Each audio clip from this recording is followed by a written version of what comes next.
নমস্কার, জয় হিন্দ, বন্দে মাতরম। আজকে আমরা যে বিষয় নিয়ে আলোচনা করব সেটা হচ্ছে ইতিহাসেরই একটা বিষয়। ইতিমধ্যে আমরা জেনেছি মুঘল সাম্রাজ্য বিষয়ে। তো এর আগে আমরা যে মুঘল এম্পায়ারের ব্যাপারে জেনেছিলাম, দ্য মুঘল এম্পায়ারের ব্যাপারে আমরা অলরেডি জেনে নিয়েছিলাম বাবর থেকে শুরু করে অরঙ্গজেবের ব্যাপার অব্দি। এর আগের ভিডিওতে আমি তোমাদেরকে জানিয়েছিলাম নূরজাহান এবং জাহাঙ্গীর সম্বন্ধে। কি জাহান? নূর এ জাহান এবং জাহাঙ্গীর সম্পর্কে। অ্যান্ড জাহাঙ্গীর, আমি তোমাদেরকে এটা বলেছিলাম যে জাহাঙ্গীর ধীরে ধীরে মদ মাংস আর নারীতে মহিলাতে 3M, মদ মাংস মহিলা তিনটাতে এই 3M এসে অত্যন্ত আকৃষ্ট হয়ে পড়ে এবং ধীরে ধীরে জাহাঙ্গীরের হাত থেকে সমস্ত ক্ষমতা কার কাছে চলে যায়? নূরজাহানের কাছে। ঠিক আছে, নূরজাহানের কাছে চলে যায়। এটা তোমাদের এখন বলেছিলাম। এটাও জানো তোমরা, এদেরকে বলার কিছু দরকার নেই যে মুঘল সাম্রাজ্যের শাসকদের নাম কি করে পড়ে রাখবো? বাবার হইল আবার জ্বর, সারিল ঔষধে। জাহাঙ্গীরের ছেলে ছিল কি? শাহজাহান। এটা শুধু রিক্যাপ করাচ্ছি। হ্যাঁ, শাহজাহানের আবার 4 ছেলে। শাহজাহানের 4 ছেলে। 4 ছেলের মধ্যে প্রথম ছেলে হচ্ছে দারাশিকো, শাহ সুজা,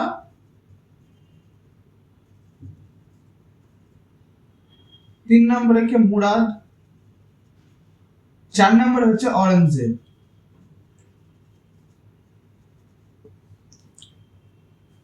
এই 4 জনে ভারতের সিংহাসন দখলের জন্য লড়াই করে।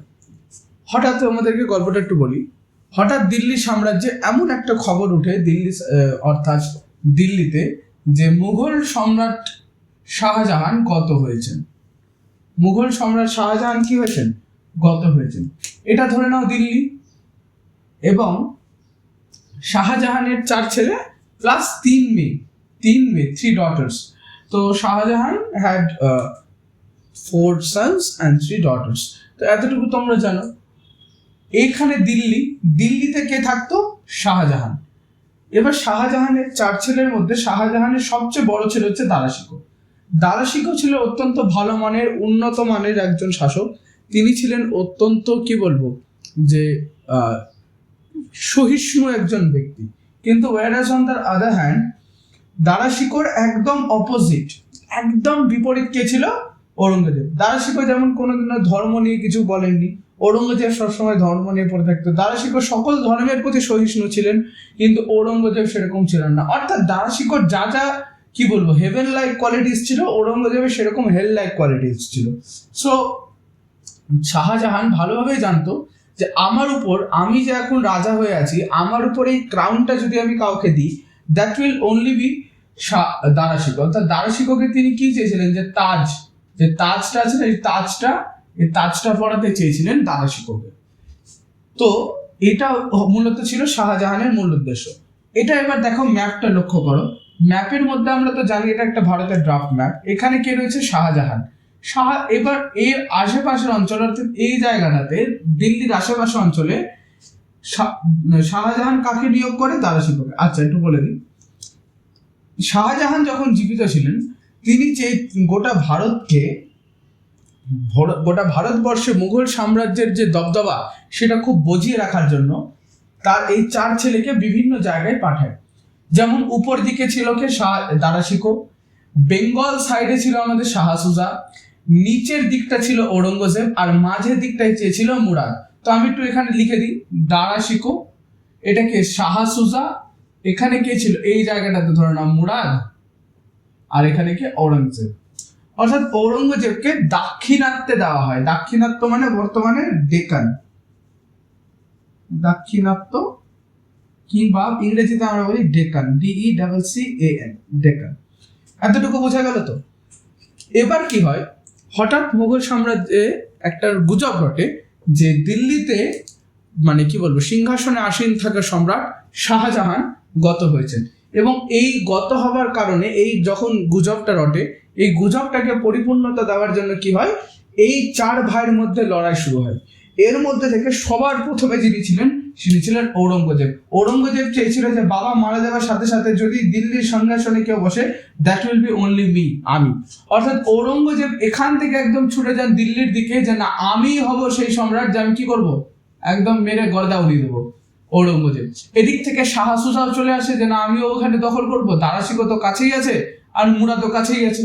তো এটা নিয়ে কাজ শুরু হয়। এরা চেয়েছিল যে আমরা আসবো, আমরা এসে এই জায়গাটাতে আমরা দখল করব, কিন্তু এদের এইটা সেরকম ভাবে সফল হয় না। কেন হয় না বলছি, এই 4 ভাইয়ের মধ্যে যে যুদ্ধটা হয়, একে আমরা ইতিহাসের পাতায় কি বলবো, একটা অত্যন্ত কি বলবো দুর্দান্ত ঘটনা বলা যেতে পারে এবং অত্যন্ত হীনমন্যতার ঘটনা বলা যেতে পারে। এদের মধ্যে যে 4 ভাই লড়াই হয়, এবং এই 4 ভাই লড়াই এতটা বিভৎস লড়াই হয় যেটা ধারণা করা যায় না। এই 4টা লড়াই হয় যথা, যদি আমি প্রথমেই বলি, 1 নম্বর যুদ্ধ হচ্ছে বাহাদুরপুরের যুদ্ধ, বাহাদুরপুরের যুদ্ধ। 2 নম্বর হচ্ছে ঘাড়মাটের যুদ্ধ। 3 নম্বর হচ্ছে কি শামুগড়ের যুদ্ধ। আর 4 নম্বর হচ্ছে দেবরায়ের যুদ্ধ। প্রথম যুদ্ধ যেটা হয় বাহাদুরপুরের, সেখানে সবার আগে উদ্যত কে ছিল, ঔরঙ্গজেব, কিন্তু প্রথমে পৌঁছায় শাহ সুজা। অর্থাৎ বাহাদুরপুরের যুদ্ধ, এবং প্রথমে এখানে কে বসে রয়েছে অলরেডি, দারাশিকো। কারণ শাহজাহান চেয়েছিল কি, দারাশিকো আমার মারা যাবার পর কাকে আমি রাজা বানাবো, Darashikoh will be the king of the Mughal empire after the death of Shahjahan. এটার জন্য দারাশিকোকে কিন্তু শাহজাহান ইচ্ছা করে নিজের অঞ্চলের খুব কাছে রেখেছিল। এবং এই সময় সুবা বাংলা মানে এই অঞ্চলটা, অর্থাৎ আজকের যেটা এই সুবা বাংলাকে আমরা অন্য নামে চিনি। এই সুবা বাংলা মানে অনেকগুলো রাজ্য, অর্থাৎ এখানে আজকের ওয়েস্ট বেঙ্গল প্লাস যদি আমি দিতে থাকি বিহার, আজকের ওড়িশা, আজকের ঝাড়খণ্ড প্লাস আজকের বাংলাদেশ, এই কয়েকটা জিনিস নিয়ে আমাদের কি ছিল, সুবা বাংলা। কি নাম ছিল, সুবা বাংলা।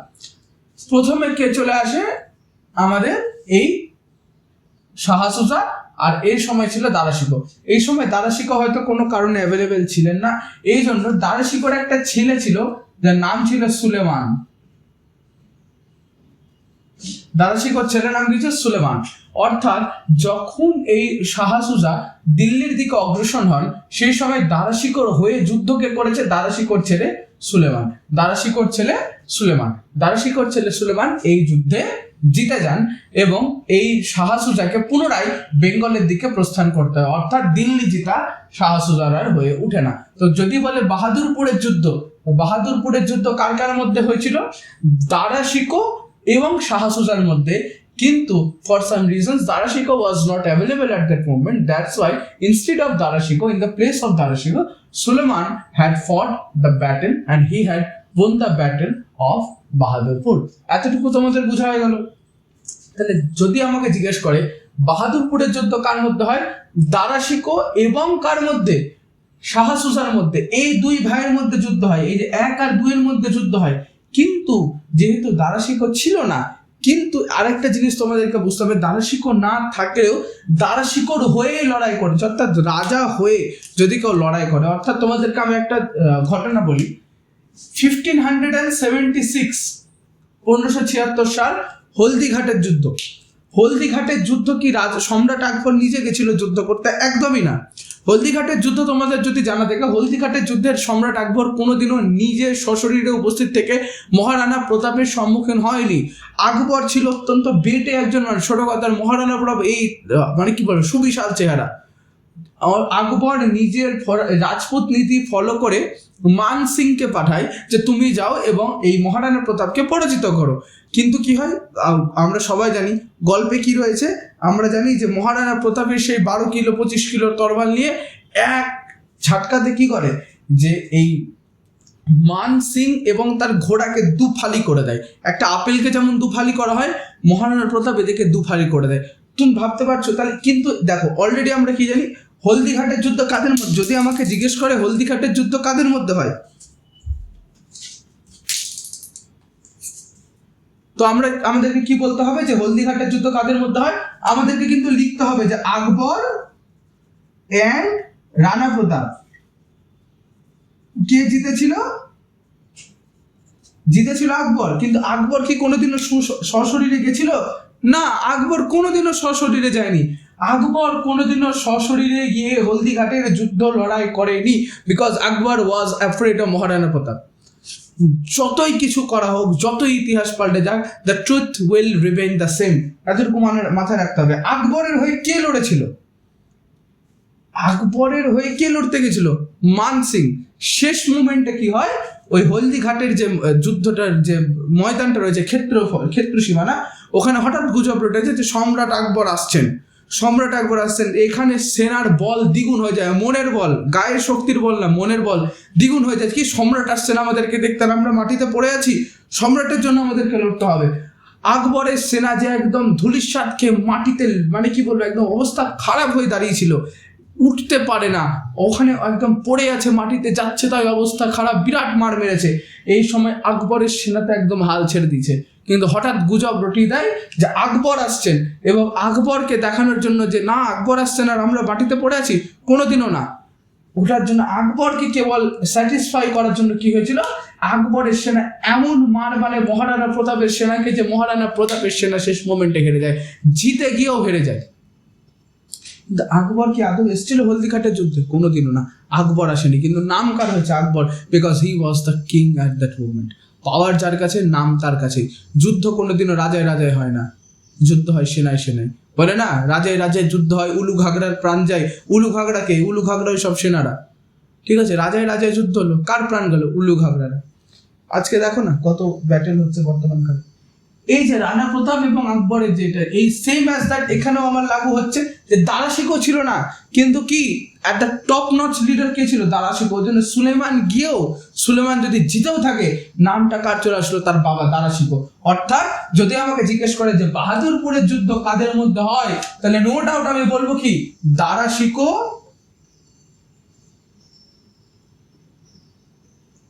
যোগ দারা শিকো ভার্সেস কার মধ্যে হয়? এই আমাদের শাহা সুজার মধ্যে। শাহা সুজা কোথাকার ছিল? সুবা বাংলার রাজা ছিল শাহা সুজা। সুবা বাংলার রাজা ছিল কে? শাহা সুজা। শাহা সুজা প্রথমে আসে, কিন্তু পরবর্তীকালে দারা শিকোর ছেলে সুলেমান এমন মান মারে তার কাকাকে যে একে ফিরতে বাধ্য হয়। অর্থাৎ শাহা সুজার চ্যাপ্টার ক্লোজ। এর পরবর্তীকালে ঔরঙ্গজেব কিন্তু আসে। ঔরঙ্গজেব প্রথম যুদ্ধ এটা হলো। দ্বিতীয় আমাদের প্রথম যুদ্ধ কমপ্লিট। বাহাদুরপুরের যুদ্ধ এটা আমাদের কি 1 নম্বরে আমি দিলাম বাহাদুরপুরের যুদ্ধ, 2 নম্বরে দেখো সামগড়ের যুদ্ধ, ঘাড়মাটের যুদ্ধ কিন্তু আমাদেরকে মনে রাখতে হবে। ঘাড়মাটের যুদ্ধ কিন্তু ঔরঙ্গজেব অ্যালায়েন্স, ঔরঙ্গজেবের সাথে কার হয়? দারা শিকো। ঔরঙ্গজেবের সাথে কার হয়? দারা শিকো। কিন্তু এখানেও দারা শিকো অ্যাভেলেবেল নাই। শাহ সুজার চ্যাপ্টার তো ক্লোজ, শাহ সুজা বাংলাতে ফিরে গেল, সুবা বাংলাতে। বাকি কে থাকলো? মুরাদ আর ঔরঙ্গজেব। তো মুরাদ আর ঔরঙ্গজেবের অ্যালায়েন্স বাহিনী কি করে? এই একে হত্যা কি করে? এর সাথে যুদ্ধ করে। কার সাথে? সুলেমানের সাথে। অর্থাৎ সেকেন্ড যুদ্ধ কার সাথে হয়? সুলেমান যুদ্ধ করছে, কিন্তু নাম কার হবে? রাজার। অর্থাৎ দারা শিকো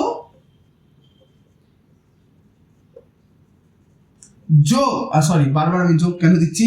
এটা বিয়ে তো সরি ভার্সেস কার হয়েছিল? দারা শিকোর সাথে মুরাদ প্লাস ঔরঙ্গজেব।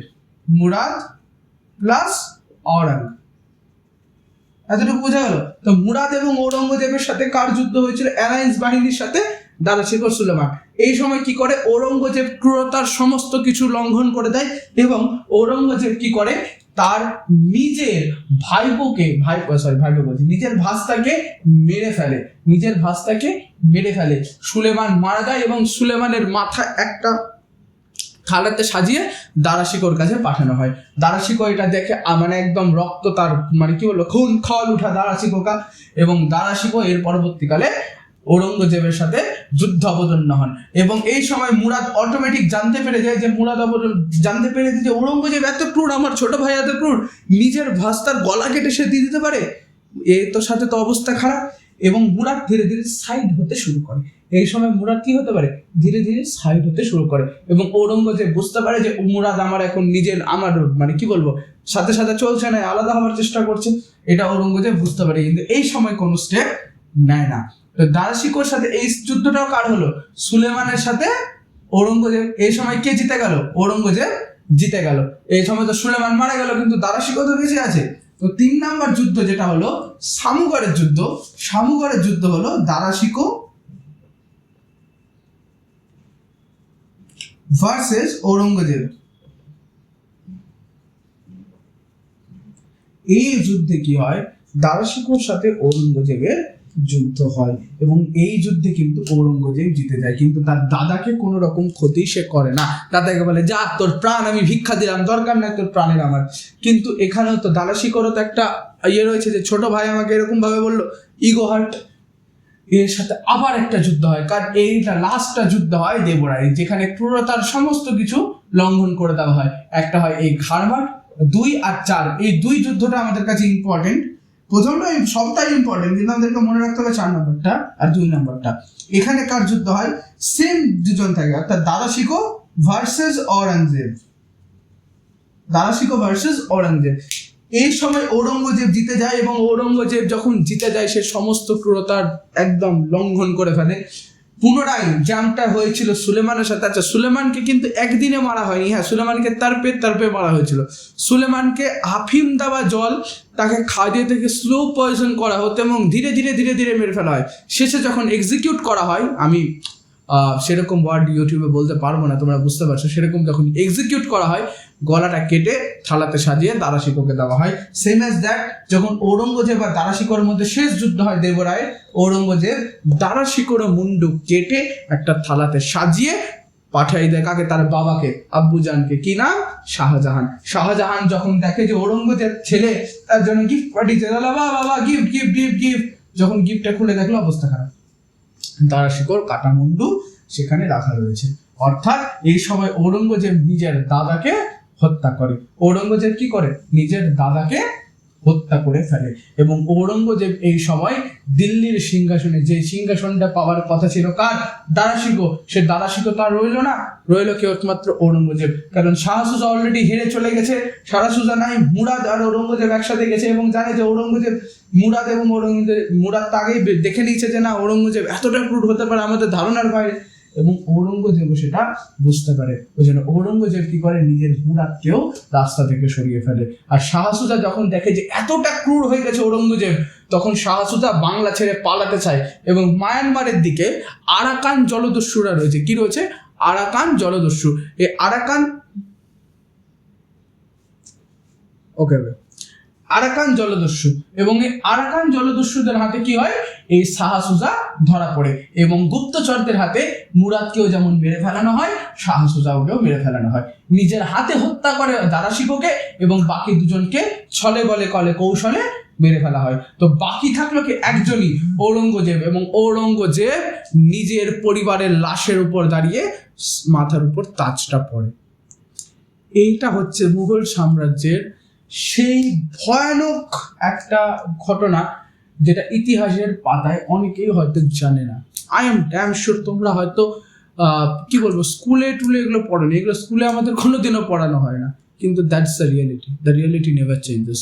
যেমন বলে না যে একটা টাইমে সূর্য সবসময় পশ্চিম দিক থেকে উঠে, যেমন এটা চিরন্তন সত্য, history is also a truth that never changes. So এটা ছিল আমাদের সেই যুদ্ধ, কি করে ঔরঙ্গজেব নিজের কি বলবো পরিবারের লাশের উপর দাঁড়িয়ে পড়লো। এছাড়া ঔরঙ্গজেব অত্যন্ত ক্রূর শাসক ছিল, আমি এখানেও বলছি বারবার, ঔরঙ্গজেবের মতো ক্রূর শাসক কেউ ছিল না। আচ্ছা, দারা শিকো কি ছিলেন, দারা শিকো অত্যন্ত উদার মনের একজন কি বলবো নিজ ধর্মকে যিনি সম্মান করেন এবং অপর ধর্মকেও সম্মান করেন সেরকম ব্যক্তি ছিলেন, কিন্তু ঔরঙ্গজেব একদমই না। ঔরঙ্গজেব মন্দির ভাঙার কি বলবো নির্দেশ দিয়েছিল, যত মন্দির আছে সব ধ্বংস করে দাও। তিনি দারুল হারাত থেকে ভারতবর্ষকে দারুল ইসলামে পরিণত করার চেষ্টা করেন। হ্যাঁ, that's reality. That's the reality that Aurangzeb has planned to turn India from Darul Harab to Darul Islam. এটা রিয়ালিটি। তো আই থিঙ্ক তোমরা এতটুকু বুঝতে পারছো। এবার আমাদেরকে একটু দুটো কনসেপ্ট জানতে হবে, what is Darul Harab and what is Darul Islam. ঠিক আছে, ইসলামে আমাদের এই দুটো কনসেপ্ট, একটা হচ্ছে কি দার উল হারাব, আর এটা কি দার উল ইসলাম।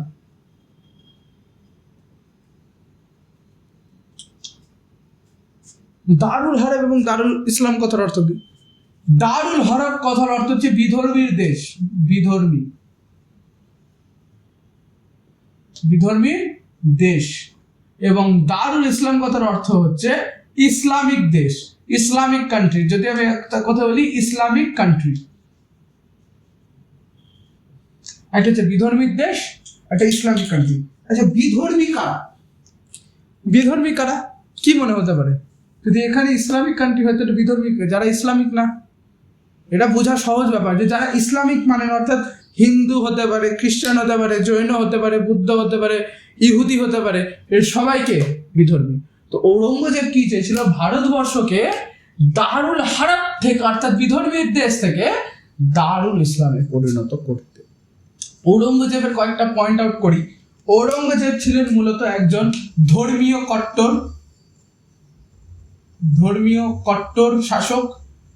2 নাম্বার তিনি ছিলেন কি বলবো, একজন তো প্রথমত ধর্মীয় কট্টর, 2 নম্বর কি মন্দির ভাঙার নির্দেশ দেন।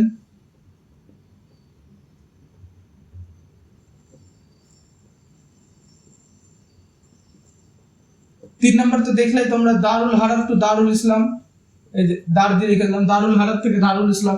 4 নম্বর কি, এই গোটা ভারতবর্ষের শরীয়তের কানুন, শরীয়তের আইন লাগু করতে চেয়েছে। ইসলামের যে আইন সংহিতা রয়েছে তাকে আমরা বলি শরীয়তের আইন ভারতবর্ষে লাগু করতে চেয়েছিলেন। ঔরঙ্গজেব কিন্তু নিজে খুব অত্যন্ত সুন্দর বীণা বাদক ছিলেন। কি বাদক ছিলেন? বীণা বাদক। কিন্তু এই বীণা বাদক থাকা সত্ত্বেও তার কিন্তু আর বীণা বাজানো হয়ে ওঠেনি, কারণ যখন তিনি ভারতবর্ষে শরীয়তের আইন লাগু করেন, ইসলামে কিন্তু মিউজিক পুরোপুরি ব্যান। ওটার জন্য যখন ভারতবর্ষে শরীয়তের আইন লাগু করা হয়, এই মিউজিক কিন্তু বাদ দিয়ে দেওয়া হয়। অর্থাৎ ঔরঙ্গজেব নিজে সুন্দর বীণা বাদক থাকলেও ঔরঙ্গজেব আর জীবনে আর বীণা বাজানো হয়ে ওঠেনি। ধর্মীয় কট্টর, অত্যন্ত নিজের ধর্মকে চিনে, অন্য ধর্মকে চিনে না।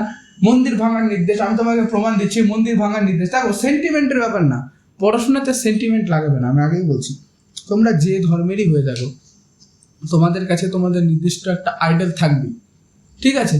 কিন্তু সবসময় মনে রাখবে যে যেটা সত্যি সেটা কিন্তু আমাকে জানতে হবে, ঠিক আছে? সত্যি সবসময় যে একদম আমার মনের মতো হবে সেরকম না। সত্যি এমন হয় সময় একদম নিমের মতো তিতাও হতে পারে, কিন্তু সেটাকে আমাদেরকে জানতে হবে, ঠিক আছে? মন্দির ভাঙার নির্দেশ দেন। যেমন আমি বলছি, বীর সিং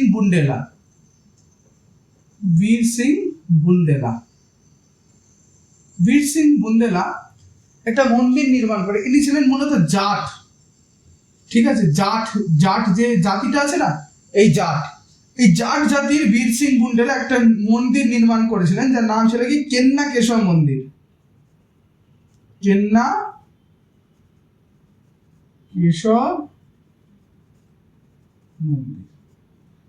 কেন্না কেশব মন্দির এই তৈরি করে। ঔরঙ্গজেব কি করে? কেন্না কেশব মন্দিরকে বলে যে ভেঙে গেল। ঔরঙ্গজেব বলে যে যাও কেন্না কেশব মন্দিরে যাও, তো ভেঙে গেল, তো খুব সুন্দর লাগছে দেখতে, ভালো লাগছে না, হ্যাঁ ভেঙে গেল, ভেঙে গেল। কেন্না কেশব মন্দির ধ্বংস করে দেওয়া হয়।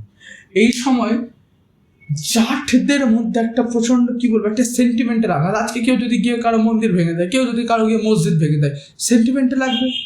জাটদেরও সেন্টিমেন্টে লেগেছিল যখন ঔরঙ্গজেব কেন্না কেশব মন্দির ধ্বংস করার নির্দেশ দেন। ঔরঙ্গজেব যখন কেন্না কেশব মন্দির ধ্বংস করার নির্দেশ দেন, এই সময় জাটদের মধ্যে প্রবল মানে কি বলবো অসন্তোষ চরম আকার ধারণ করে। এবং এই সময় একটা জাট নেতা ছিল যার নাম ছিল চূড়ামন, আর এর সাথ দিয়েছিল তৎকালীন মারাঠা রাজা রাজারাম।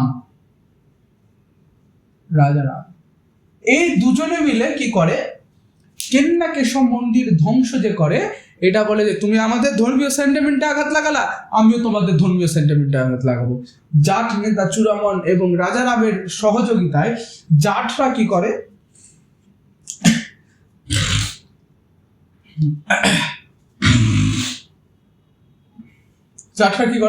যায় দিল্লি, এবং সেখানে আকবরের যে কবরস্থান ছিল, আকবরের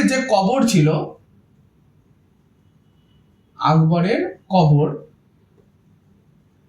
বুঝবে, বলে কি যে কেন্নাকেশব মন্দির আমাদের একটা ধর্মীয় বিশ্বাস রয়েছে, রিলিজিয়াস বিলিফ রয়েছে, এখানে তুমি মন্দিরটা ধ্বংস করে আমাদের একটা ধর্মীয় বিশ্বাসে আঘাত লাগালে তোমাদেরও ধর্মীয় বিশ্বাসে আঘাত লাগাবো।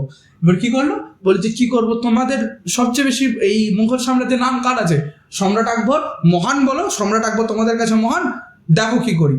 জাট নেতা চূড়ামন এবং রাজারাম কি করলো, রাতারাতি গেল এবং আকবর যেখানে ঘুমিয়েছিল আকবরের কবর ওখান থেকে খুঁজলো, আকবরের কবর খুঁজে তার হাড়গোড় বের করলো, সেখানে গেল লাঠি ফেললো এবং কেরোসিন তেল দিল এবং দেশলাইতে জ্বালিয়ে দিল। কি করলো, জ্বালিয়ে দিল, দেশলাই না মানে জ্বালিয়ে দিল, এক কথায় গেল। আকবরের কবরের থেকে হাড়গোড় কিছুই তো নাই, এতদিন ধরে কত আগে মারা গেছে, কিছু থেকে হাড়গোড় আছে, হাড়গোড়টাকে বের করলো, হাড়গোড় বের করে সেখানে একদম যেমন চিতাতে সাজায় এরকম চিতার মতো সাজালো, আগুন লাগিয়ে দিল এবং আকবরের যে ওই ছিল কবর ছিল দাউ দাউ করে জ্বলতে লাগলো। এখানে ঔরঙ্গজেব একদম ডেকে চুরমার, যে না কেন করলো এরকম। এখানে ঔরঙ্গজেবের একটা ইগোতে, প্রথমত একটা ঔরঙ্গজেবের ইগোতে আঘাত লাগে, দ্বিতীয় তার ধর্মীয় বিশ্বাসে আঘাত লাগে, কারণ নিজের ধর্মের প্রতি যে এত কট্টর, যে ভারতবর্ষকে বলছে বিধর্মী দেশ থেকে ইসলামিক কান্ট্রিতে পরিণত করবে, তার সাম্রাজ্য থেকে এইরকম একটা কাজ করে যে আকবরের কবর জ্বালিয়ে দেওয়া, এটা কেউ ভাবতে পারেনি। এটার জন্য কি করে, ঔরঙ্গজেব এতটা হেগে যায় যে ঔরঙ্গজেব এদেরকে জাটদেরকে নিয়ে মানে বেদম হারে পিটায় এবং জাট নেতা চূড়ামনকে তো পরবর্তীকালে মেরে ফেলা হয়, সমস্ত কিছু করা হয়। এর পরবর্তীকালে ঔরঙ্গজেব, আমরা যা দেখলাম ঔরঙ্গজেব এত কিছু ছিল। আচ্ছা, ঔরঙ্গজেব দুটো উপাধিও গ্রহণ করে। প্রথম উপাধি হচ্ছে জিন্দা পীর, আর 2 নম্বর হচ্ছে কি আমাদের আলমগীর।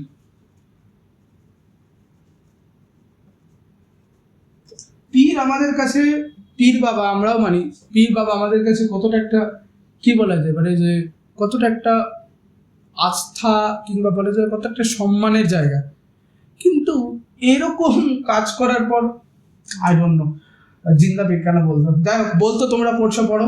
আলমগীর, এছাড়া তাকে আলমগীর বলে ডাকা হয়। আলমগীর এবং জিন্দা পীরের 2 ছিল এবং মনে করা হয় যে তিনি খুব কি বলবো লোভী ছিলেন না, টুপি সেলাই করে টুপি বিক্রি করে করতেন, কিন্তু এদিকে সব দিকে লুণ্ঠন চালাতেন, হিপোক্রেসি, কিছু বলার নেই। তো এটা ছিল মূলত, তো কেন্নাকেশব মন্দির ধ্বংস করা হয়।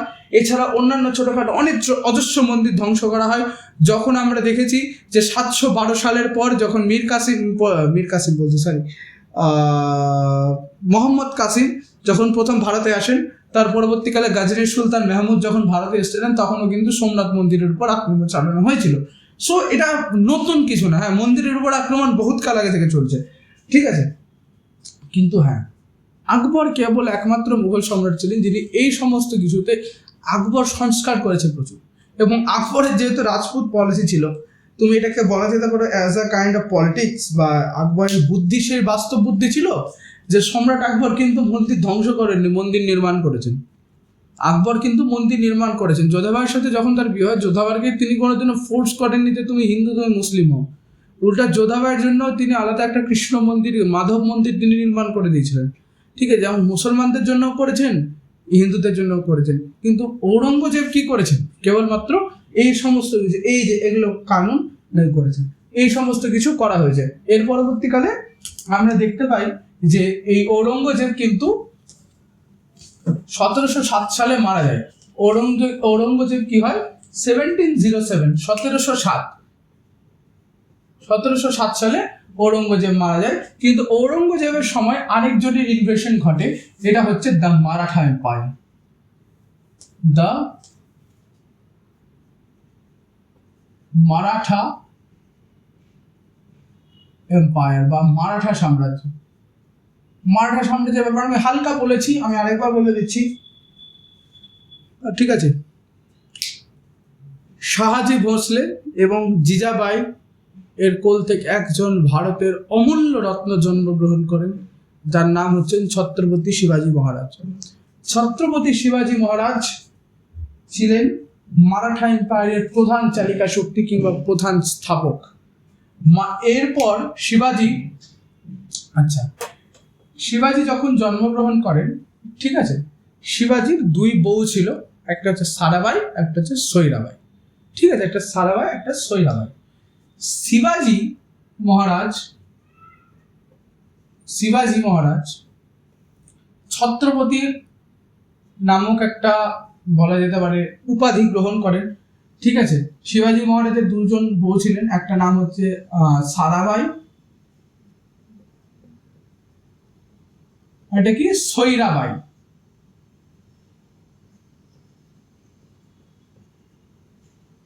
সারাবাই একটা সৈরাবাই। সারাবাইয়ের যিনি ছেলে ছিলেন তিনি ছিলেন কে বলতো? শম্ভু রাজা।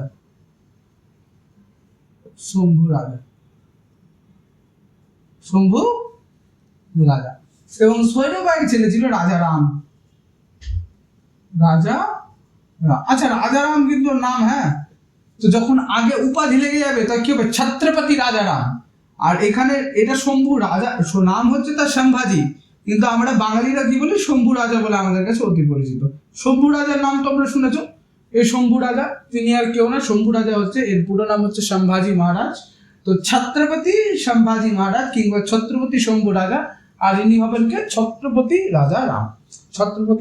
রাজারাম। আচ্ছা, শম্ভু রাজার ছেলে হচ্ছে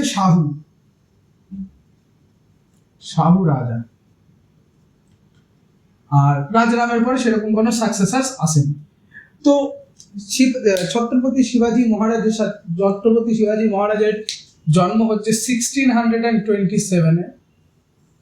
ঠিক আছে, আমাদের এখানে 3টা সাল মনে রাখতে হবে। শিবাজীর ক্ষেত্রে কি বলবো, সালটা খুব সহজ এবং মনে রাখার জন্য অত্যন্ত কি বলবো বেশি কষ্ট করতে হয় না। প্রথমত 1627, the birth year of Chhatrapati শিবাজী মহারাজ। 1657, just add 30 years with 1627 and you will get the year when Chhatrapati Shivaji Maharaj first meet with Aurangzeb. তো 1657 কি ঔরঙ্গজেবের সাথে প্রথম সাক্ষাৎ, 1680-তে তিনি মারা যান। ঠিক আছে, তো এই 3টা সাল মনে রাখলে আমাদের হয়ে যাবে। আচ্ছা, ছত্রপতি শিবাজী মহারাজ কেন ঔরঙ্গজেবের সাথে দেখা করেছিলেন? এর কারণ হচ্ছে সুরাট লুণ্ঠন। কি লুণ্ঠন? সুরাট লুণ্ঠন। আমরা জানি গুজরাট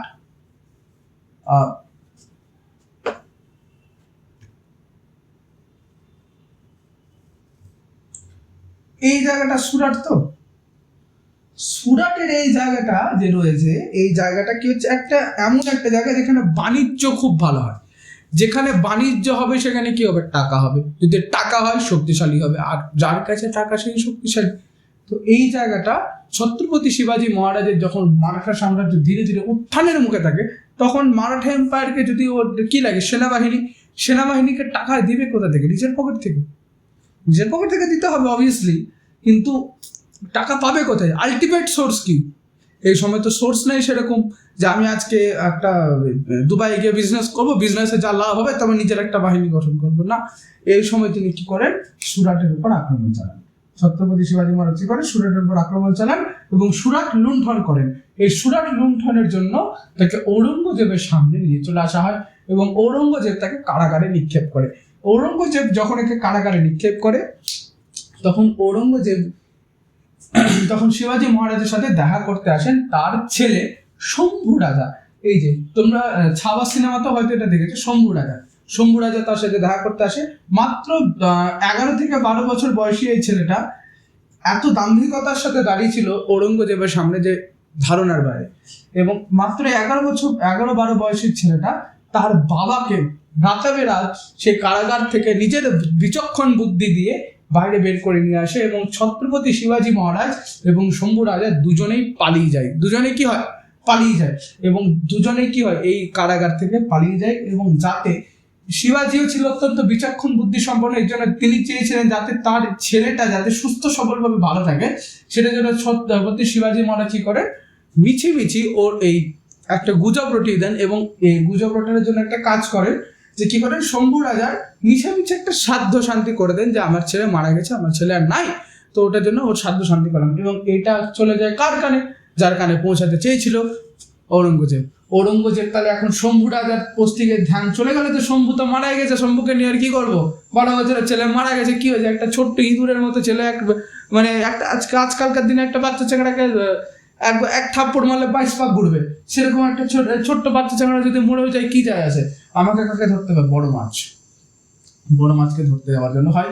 এবং শম্ভু রাজা থেকে পুরোপুরি ধ্যান সরে যায় কার, ঔরঙ্গজেবের। এবং শম্ভু রাজা ধীরে ধীরে কিন্তু বড় হতে থাকে, তিনি ধীরে ধীরে সমস্ত বিদ্যা অর্জন করেন, তার বিচক্ষণতা মানে বীরপরায়ণতা এতটা বেশি ছিল যে ধারণার বাইরে।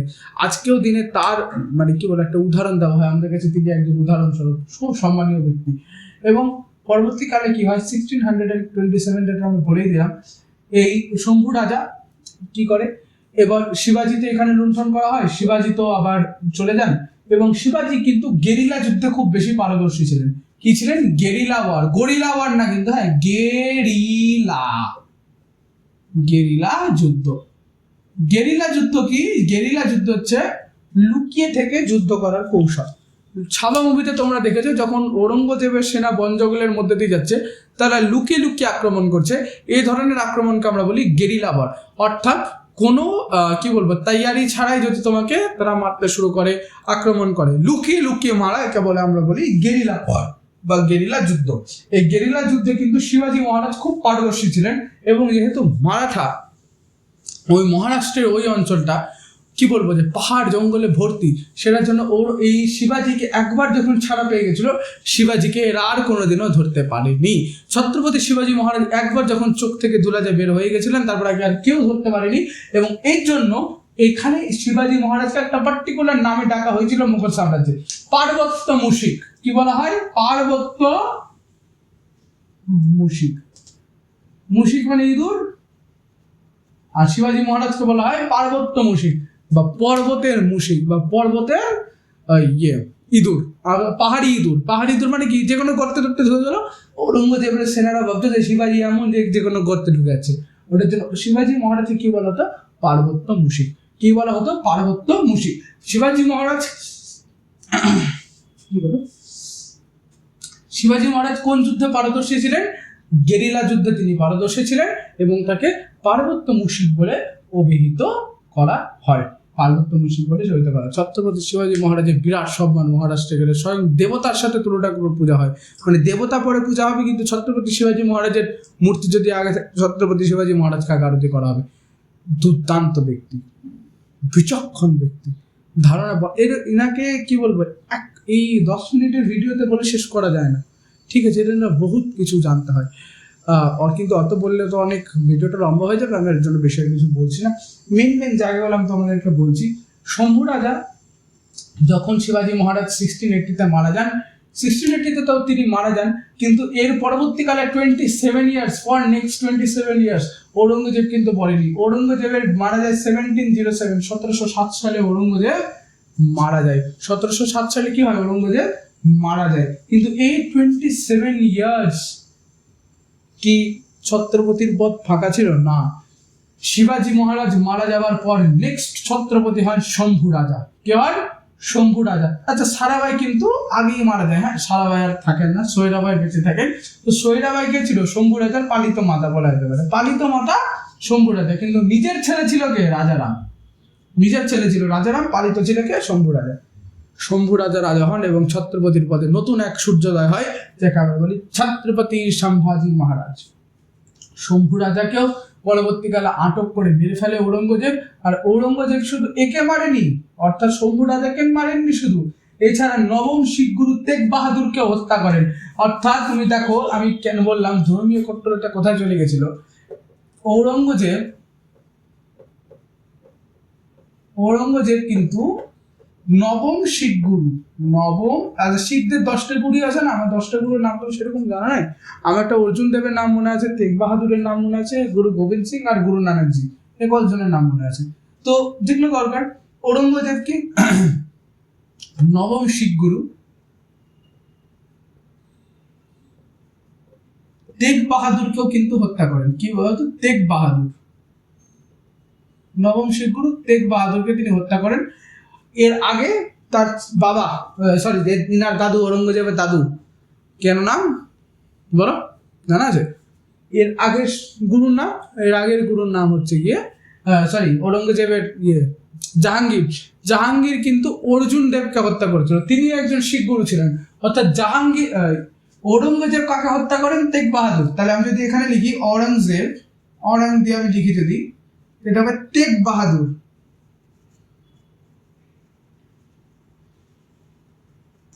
কিন্তু যদি আমি লিখি জাহাঙ্গীর, তাহলে মনে রাখতে হবে জাহাঙ্গীরের সময় কে ছিল? অর্জুন দেব।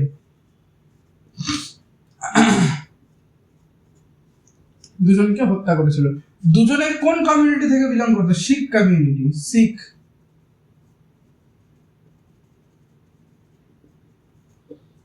ঠিক আছে।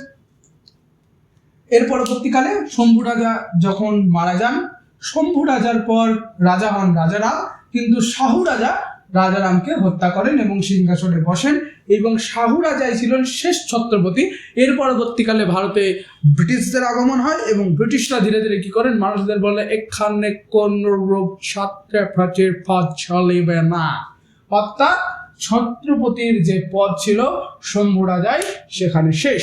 এবং এর পরবর্তীকালে যারা মারাঠার প্রধান হয়ে ওঠেন তারা ছিল পেশওয়া।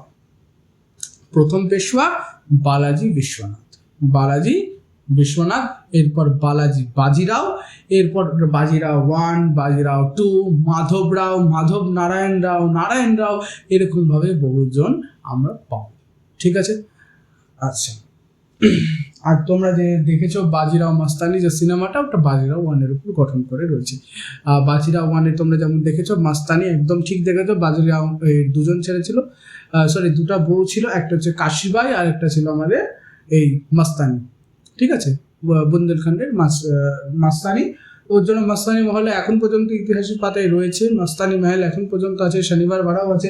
একদম যা দেখানো হয়েছে রয়েছে, কিন্তু সিনেমাতে একটু অতিরঞ্জিত ভাবে থাকে, কিন্তু রিয়েলিটিটাও এখানে অনেকটা এক, বলবো না পুরোপুরি এক, অনেকটা এক। কিন্তু যে জায়গাটা আমি বলতে চাইছি যে এই সময় তুমি যা রাজাকে দেখেছো সেটা ছিল শাহু রাজা, এবং শাহু রাজা যখন ছিল এই সময় তারা চেয়েছিল যে গোটা ভারতবর্ষকে জয় করতে। অর্থাৎ তোমরা মনে রাখতে হবে মারাঠাদের কিন্তু একটা টেন্ডেন্সি ছিল যে কটক সে লেকার আটক তক, কটক সে লেকে আটক তক। কটক কোথায়? কটক হচ্ছে বর্তমানকালে উড়িষ্যা। তারা চেয়েছিল উড়িষ্যা থেকে শুরু করে একদম কোথায়? আফগানিস্তান অবধি মারাঠা সাম্রাজ্য থাকবে। অর্থাৎ যদি ভারতের ড্রাফট ম্যাপ এটা লক্ষ্য করো, এই জায়গাটা বেঙ্গল, তাই তো? এই জায়গাটা ধরো উড়িষ্যার কটক, এটা কি কটক, এটা কি কটক। 1 মিনিট।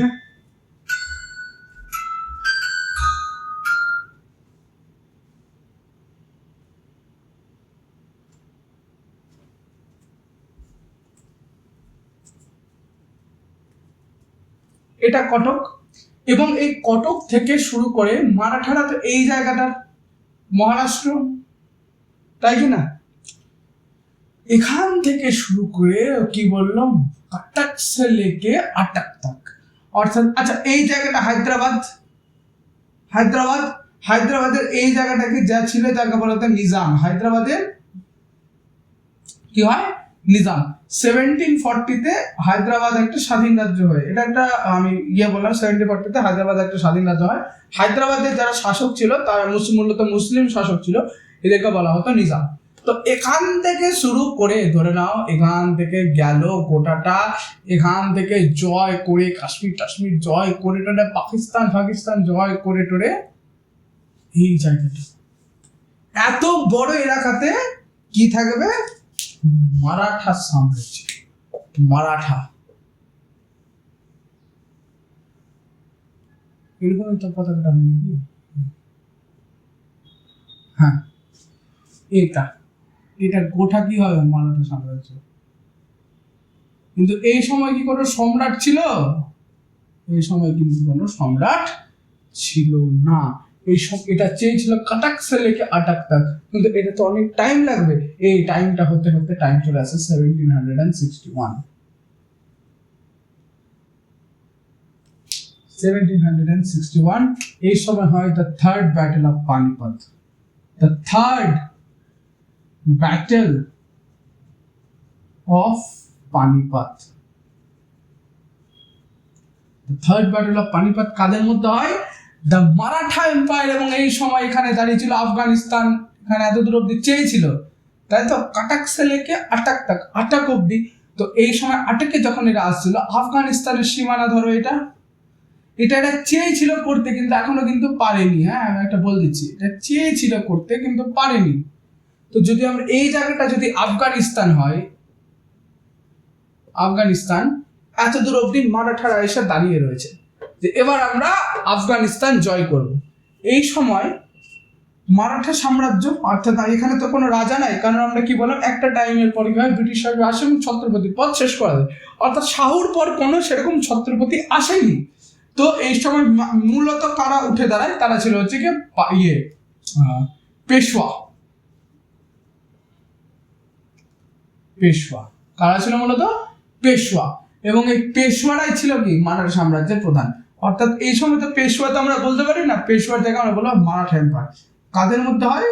মারাঠা ভার্সেস কাদের মধ্যে হয়?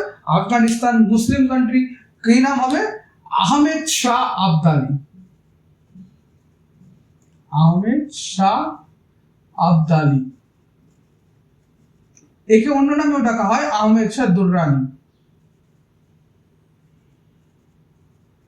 আহমেদ শাহ আবদালি বা আহমেদ শাহ দুররানি মারাঠা এবং আহমেদ শাহ আবদালির বিরুদ্ধে সাথে যুদ্ধ হয়, এবং এই সময় আহমেদ শাহ আবদালি যুদ্ধে যেতে যায় এবং মারাঠা সাম্রাজ্য ধীরে ধীরে, এই যুদ্ধে মারাঠা সাম্রাজ্য এতটা ব্যয় হয় যে মারাঠা সাম্রাজ্যের ইকোনমিক যে দিকটা থাকে, এই ইকোনমিক দিকটা একদম দুর্বল হয়ে পড়ে এবং ইকোনমিক দিকটা ভেঙে পড়ে। অর্থাৎ মারাঠা সাম্রাজ্য 1761 এর উপর বিলুপ্ত হয়ে যায়। এটা আমরা বললাম এই জায়গাটা, ঠিক আছে। কিন্তু কিন্তু কিন্তু আরেকটা জায়গায় দেখা যাচ্ছে 1761 আমরা গেলাম, তো এর আগে অনেক কিছু হয়ে গেছে যেটা আমরা বলিনি, সেই জিনিসগুলো এবার আমরা বলবো। যেমন আমরা দেখলাম 1707 কে মারা গেল? ঔরঙ্গজেব। এবং 1707 যখন ঔরঙ্গজেব মারা গেল, এর পরবর্তীকালে কি হলো? সম্রাট ফারুক সিয়ার আসলো, মুয়াজ্জেম আসলো, এরপর মোহাম্মদ শাহ রঙ্গিলা আসলো, অনেকে এসছে।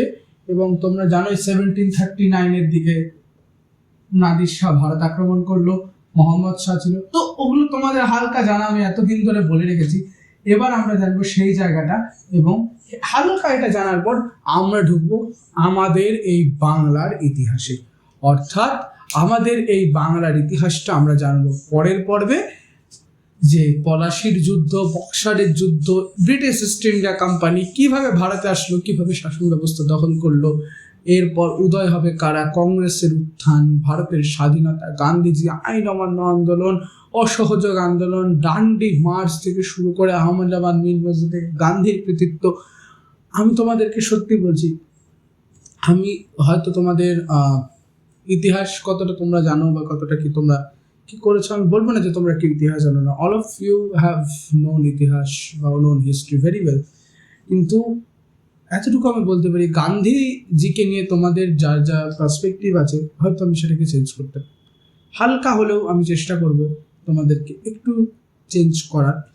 কারণ এখন পর্যন্ত আমি দেখেছি আমার অনেক চেনা পরিচিত আছে যারা গান্ধীকে গাল দেয়, ঠিক আছে। তিনি গান্ধীকে গাল দিতে পারছে এক কারণে, কারণ দেশটা গান্ধী, ঠিক আছে। অন্য কোনো দেশ হয়ে যদি ফাদার অফ দ্য নেশনকে গালাগালি দেওয়া হতো, তাহলে আই থিঙ্ক পানিশমেন্ট খুব সিভিয়ার হয়। আমি সেই জায়গাটাতে দাঁড়িয়ে তোমাদেরকে বলবো, একটু আমি চেষ্টা করব তোমাদেরকে যে যাতে আমি একটু হলেও গান্ধীজির ব্যাপারে বলে তোমাদেরকে আমি বুঝাতে পারি। সো আমার পয়েন্ট হবে সে জায়গায়। সো আজকের জন্য এতটুকুই, এবং পরের দিন আমরা জানবো যে কি করে সুবা বাংলা থেকে শুরু হলো গোটা ভারতবর্ষের পরাধীনতার একটা শৃঙ্খল, এবং কি করে ভারত পুনরায় স্বাধীনতা অর্জন করলো।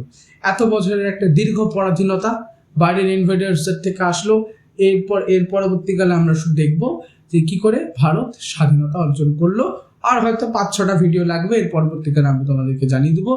ধীরে ধীরে ধীরে ধীরে আমরা স্টেপ বাই স্টেপ জানবো।